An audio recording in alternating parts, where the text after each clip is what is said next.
Hello everyone and welcome back to more Going Local here with, for the first time properly, Inter Milan here at the start of, can you believe it, season 10. It doesn't feel like season 10, but we've obviously had a couple of complete write-off seasons we've just kind of skipped past, but it's our first season here in Italy, our first attempt at winning Serie A and the Coppa Italia, and well, it's going to be interesting. If you're excited for it, don't forget to drop a like and don't forget to subscribe as well. If this is the first one you're joining us for, just to recap this, say very briefly, our aim is to win 20 trophies across Europe. We want to win the Champions League, the Europa League, the Super Cup, the Club World Cup, and then the main League and Cup in England, France, Germany, Italy, Spain, Portugal, Holland and Scotland. We have completed Scotland with Celtic, completed Holland with Feyenoord, completed Portugal with Porto, and then we had a season in Lyon where we didn't win anything in France. But now a new chapter here in Italy with Inter Milan. This is season 10. We've got 11 seasons left. We want to do this in 20 years if we can. It's going to be very tight, if not impossible, but we'll see how far we can go and then go a little bit beyond if need be. So when we took over last time, we obviously saw that Inter Milan had a very, very poor season. Antonio Conte had been in charge since the start of the save. He's never won Serie A in this universe with Inter, but he did have a consistent top four finishes until last season, where they absolutely were awful and finished in 8th. I mean, that's not awful. I suppose they didn't get relegated, but by Inter Milan standards, not good enough. And so Conte's gone. We have come in with our reputation as a, pretty good title specialist, I suppose. We've never finished lower than 3rd. They're certainly looking for an improvement, and it's an improvement I'm hopeful we can make. Let's go through the transfers that we have made, and then we'll sort of go through the squad in a bit more detail before we play our first game of the season. So when we took over, it was a squad that was, pretty good overall, but just sort of aging. A lot of players who are sort of towards the end of their careers. We have not addressed that problem at all. We've made it worse. But anyway, a few players have gone. The most notable free transfer departure, Alvaro Odriozola has gone to Heerenveen for the remainder of his career. And then most notable sales, Nikola Milankovic has gone to Torino. I wouldn't have minded keeping him, but this was already sort of pre-arranged. And then the two biggest sales were both orchestrated by me. Joscha Wagnermann, who is sort of a very versatile either-footed fullback in the game. I think he starts off as a wonder kid actually, but hasn't developed amazingly well, hasn't had an amazing time. He's been around the place at Dortmund, at Bayern. He joined Inter in January to replace Melvin Bard, who we signed back when we were at Lyon. Didn't play very well. We don't need him. We've got other options. He's gone to Mönchengladbach for £25 million.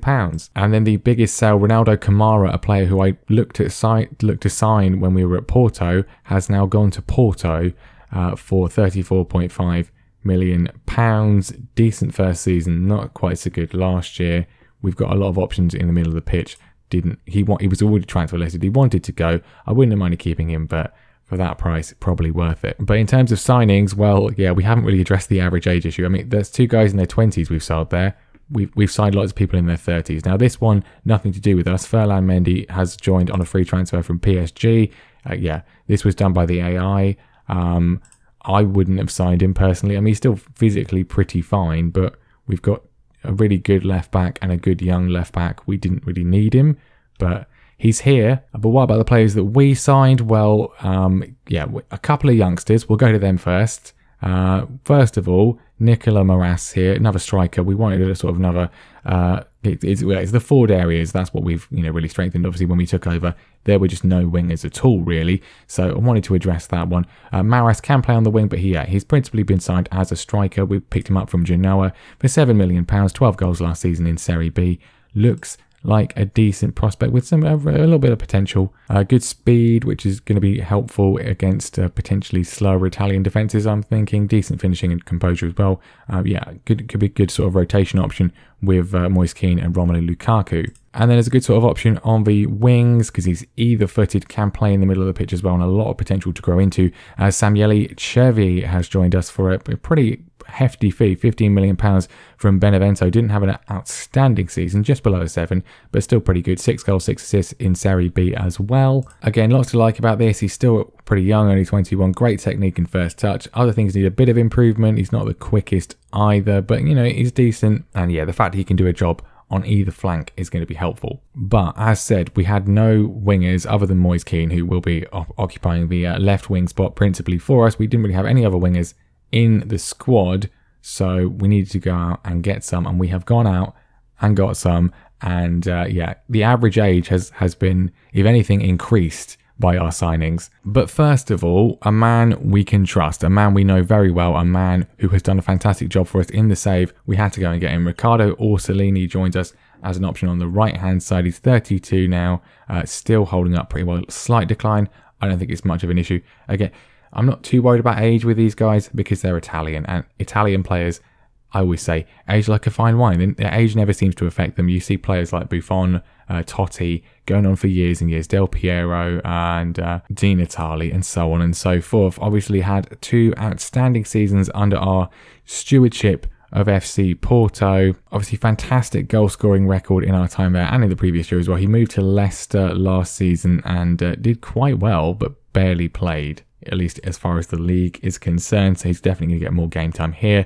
£12 million is probably too much for a 32-year-old, but when it's someone of this quality, no issue. And he doesn't count as a former player wildcard either, because obviously he's Italian, we're in Italy, so it's fine. Also joining, also at the age of 30, Riccardo Sotil will be competing with Moise Kean on the left-hand side. A decent option, I think, as well. Technicals aren't truly outstanding, but they're pretty good. Good dribbling, finishing is okay as well, and the technique's not too bad, and his physical attributes are still holding up pretty well, I think, as well. £28.5 million. Again, it's pricey for a 30-year-old, but I mean, there's no substitute for experience. There's no substitute for quality. I think there's sort of a I don't know, stigma in Football Manager, the sort of meme kind of thing where you get rid of anyone at the age of 28, basically. In real life, footballers still play until they're like, 34, 35 for the most part, and can still be really good. I mean, Cristiano Ronaldo, I don't even know how old he is, and Messi as well. They're nearing 40. From a footballing perspective, if you have the option to sign Messi or Ronaldo for your team now, every single club on the planet would take it. It's not great from a long-term financial perspective, but in this save, that's not our objective. We don't care about that. So Sotil's come in,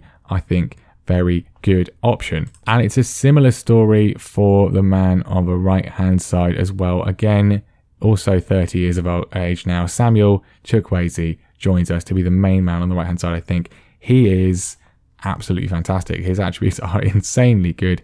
He is, I would say, world-class and still holding up very, very, very well. A lot of years left in him, I think. He has been signed for, again, it's expensive, £43 million. But like I said, we're not concerned about the long-term finances of the club. It doesn't matter. The resale value is frankly irrelevant. But picked up from Barcelona, who have let him go despite the fact he has been pretty good. He's not been a regular starter, I don't think. I mean, he's played sort of like 50% of the games overall, but his average rating is fantastic. His goal return is fantastic. I think he's going to do very well indeed. Obviously, he is Nigerian, not Italian, which means we have used one of our 3 remaining wildcards of signing players from outside of the 8 countries that we are managing in. We still have 2. We still have 3 of the signing former player wildcards, because obviously Orsolini did not count because he's Italian. Does that make sense? That's the most needlessly confusing aspect of the save. But there we go. Plenty of players brought in then to bolster the forward line. £106 million spent. We brought in £68 million though, and we still have loads of cash in the bank and loads of money still to spend. £84 million still to spend should we need it. Apparently the owner's looking to sell the club, which if we just go on the actual right screen, it's probably just it's a false rumor. I think. I hope he doesn't sell, because he's really rich, which I don't think he's actually sort of quite how Inter's run in real life, because they're kind of having to sell players, aren't they? Hakimi off to PSG and so forth. But anyway, that's in this universe, it's all fine. So then let's have a look at the old season preview. Juventus have already won a game, which is slightly ominous. So we are predicted to finish in 3rd place, which is what they were predicted to finish in last season as well, and it didn't go very well. So let's hope we can do a bit better. Only one player in the Dream 11. It's dominated by Roma and even more dominated by Juventus. Juventus have won every single league title of the save, apart from the year before last, where it was won by Roma, who have also done pretty well. They've got a good squad. Camavinga is only 26. He's scary. And of course, Dave Samba, as we know, has developed insanely well since leaving Feyenoord. They've got Jadon Sancho. He's a footballer. Mason Greenwood as well. De Ligt is still here. Yes, I don't think they're quite the sort of totally dominant force that PSG are, but they are extremely good, and it's going to be tough to overhaul them. But I think we've got a better chance with Inter than we did of overhauling PSG with Lyon. So then, our first game of the season will be against Cagliari, which I think is a reasonable start to life here at the Giuseppe Meazza or the San Siro. It's literally the San Siro. We share it with our hated rivals, so you just have to have a different name.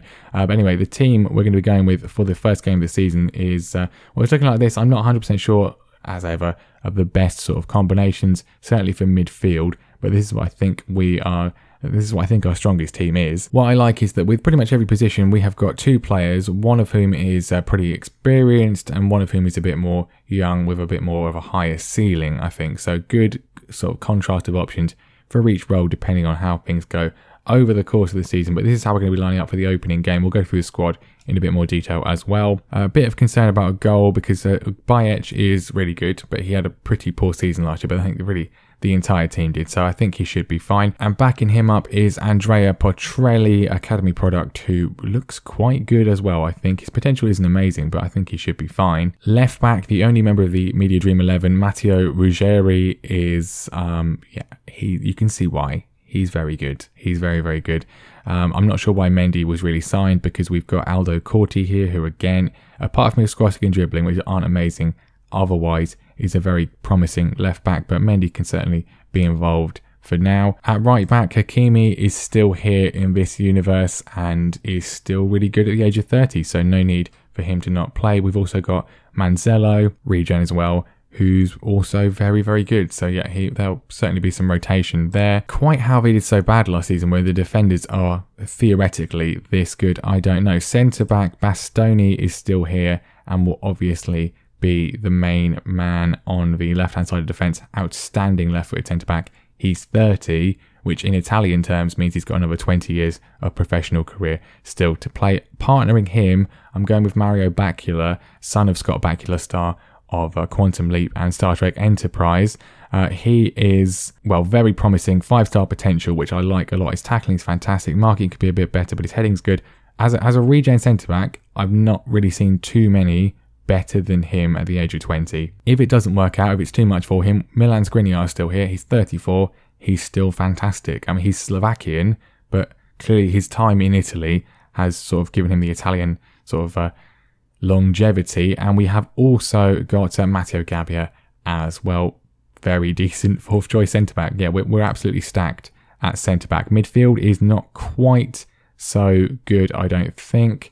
There's a few regens I want to consider maybe bringing in, but I don't think we really need to right now. There's certainly quality here, but it's just sort of quality towards the end of the peak of their career. Now, the base of midfield, we're going to go with Ismail Benassia. He was the best performer for the club last season. He's fantastic. He can play there. He can play the Mazzala role. We'll go there for now the base of the midfield. Massimo Lorino as well, regen. Again, lots of potential there. Looks really quite good to back him up. And then the box-to-box role, at least to start with, Rodrigo Bentancur. Didn't have a great season last year. He's still world-class, still really good. Only 32. Still got a few years left in the tank. And backing him up is Asta Vranks, a 26-year-old Belgian. He looks pretty decent too. I mean, as I say, the midfield is pretty good. The only real weakness, perhaps, is Fabian, who we're going to start in the Mazzala role. Lots of great technical attributes still, physically still fine. I think he should be okay. The question mark for me is whether we play him or whether we play Benassia. They're both left-footed, so we could probably switch between them. I'm going to go with Fabian for now in the Mazzala role, but we can always make a switch. Now, the backup for this position, and pretty much everyone can play that, but the main backup for the position is going to be a man who doesn't know the role particularly at the moment, but he should be able to learn it quite well with his attributes. He should be fantastic. Massimo Pasquini, technically he is fantastic. Passing is brilliant too. Vision is fantastic too. Finishing, dribbling, he's got it all. He's natural as an attacking midfielder in the centre, which obviously we don't do, but for me, I think you can very easily transition to playing slightly deeper. He's left-footed. He's the perfect successor to Fabian. Wings, we've obviously been through. Chuck Wasey is going to be starting on the right-hand side. Moise Keane is going to be starting on the left-hand side. I want to highlight a youngster who I didn't know about until after I'd made all the signings. Maybe wouldn't have signed so many if I'd known, but Hakan Yilmaz, 20-year-old Turkish regen who is pretty good as an option on the right-hand side, actually.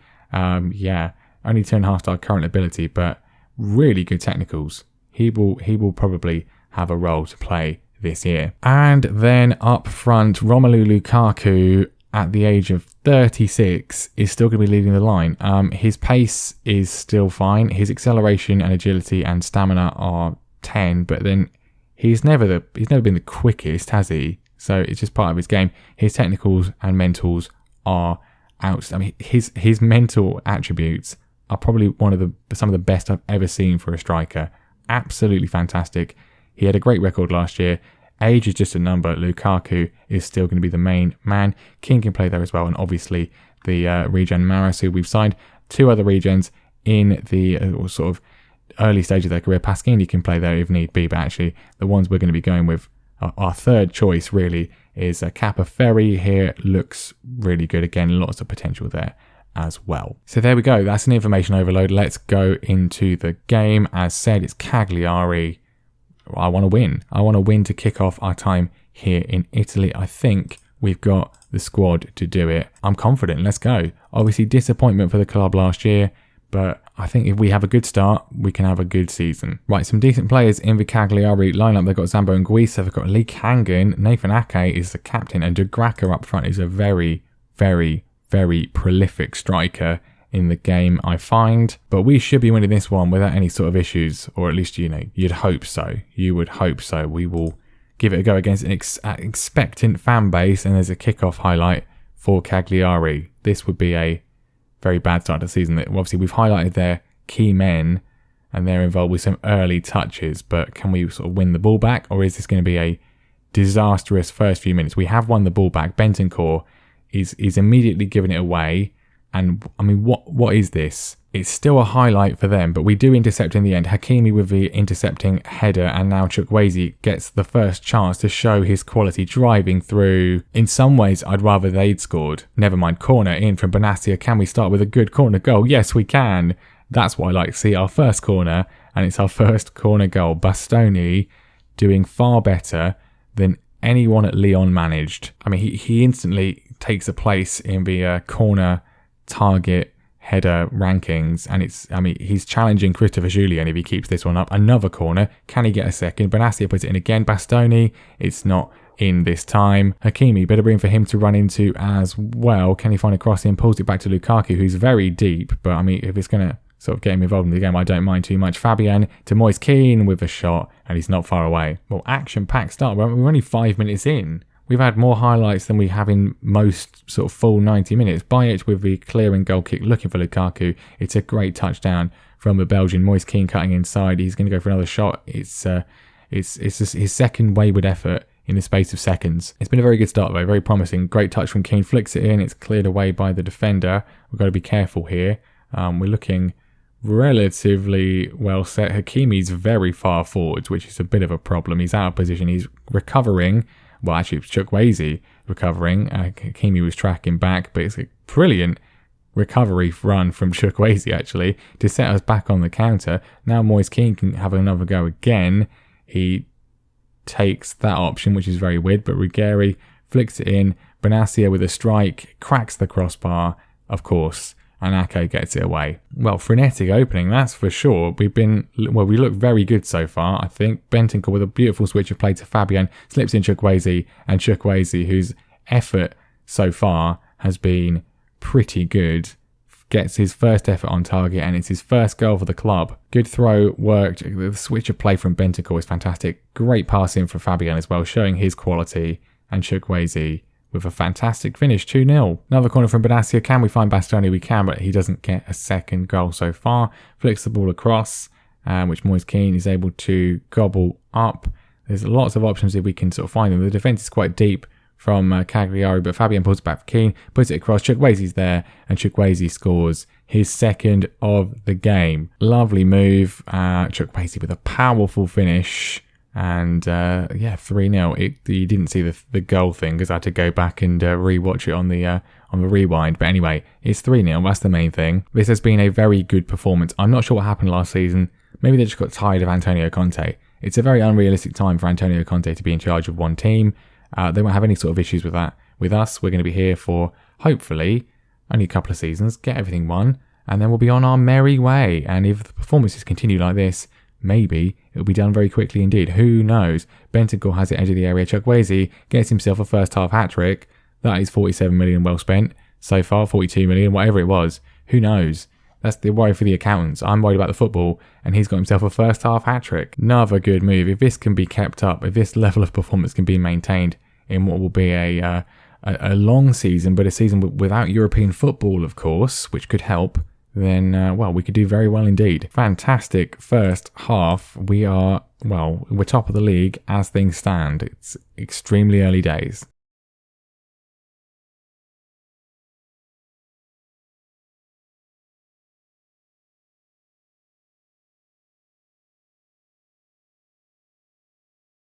Well, very uneventful second half, couple of wayward free kicks, but yeah, the job was done in the first. We could add a little bit of gloss onto it. Moise Kean cuts inside. He deserves a goal. He doesn't get one. We're finishing like that, but it's going to be a fantastic start to life here in Milan, a fantastic start to our Serie A campaign, a 4-0 win against Cagliari.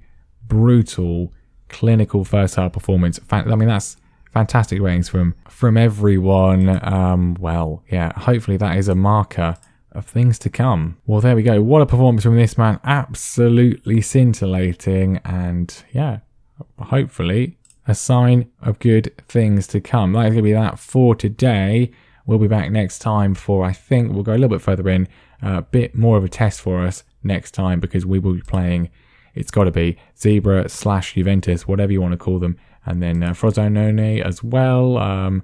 Those games might change around based on the other teams being in Europe. We'll have to wait and see. But yeah, something around then, end of October, November, around this game against Juventus. But thank you very much for watching. Don't forget to leave a like. Don't forget to subscribe as well. How do you think we're going to do with Inter Milan? Is it going to be back to sort of winning ways, or is it going to be another season of sort of, not mediocrity, we finished third, but another season of not quite challenging for the title like with Lyon. Thank you very much for watching, and I'll see you next time.